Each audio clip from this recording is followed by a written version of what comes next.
News 13 on special assignment behind prison walls. A new examination of evidence in a 14-year murder case could free a man from a lifetime in prison. A medical forensic expert believes that man was wrongly convicted in the death of a 3-year-old.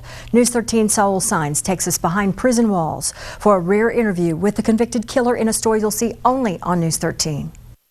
He passed away. Giovanni Vega has been serving a life sentence for the past 13 years, convicted in the death of a 3-year-old. Now, Dr. Radford Shanklin is trying to overturn what he calls a gross miscarriage of justice in medical science. This medical expert uncovered forensic evidence which he says was overlooked by then medical examiner Dr. SHASHI GORE in 1999. There's so much evidence in this case of a profound internal disease which caused the death of the child. It boggles my mind to see how they marched down. Gore testified Giovanni Vega, then 19 years old, beat 3-year-old Xavier Collado to death. I found him hurt in the stairs.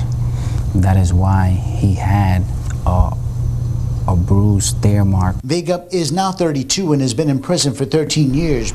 He was babysitting Xavier and his sister at the Chicano Lodge. He found Xavier unconscious when he returned to the room after a drug deal. The toddler later died in the hospital. Dr. Gore testified bruises on the child were evidence of child abuse which caused his death. Recently, Dr. Shanklin reviewed Gore's autopsy reports, and he says he found flaws. Primarily, the ME did not consider the boy's medical condition, only the bruises. Shanklin found this picture of a little girl with lesions on her face at the crime scene in 1999. She turned out to be Xavier's older sister, and those lesions were a bacterial infection which she likely passed on to her brother, an infection which he says traveled to the boy's brain.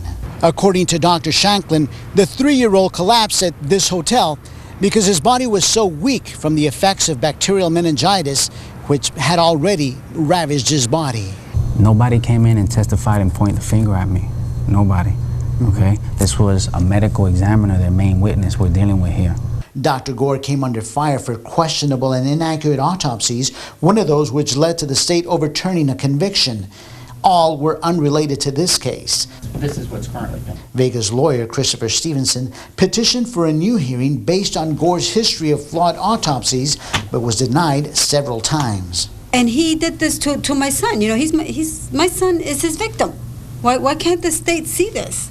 Now Stevenson is again petitioning for a new hearing based on Dr. Shanklin's findings, evidence he believes will set Vega free. Saul Signs, News 13.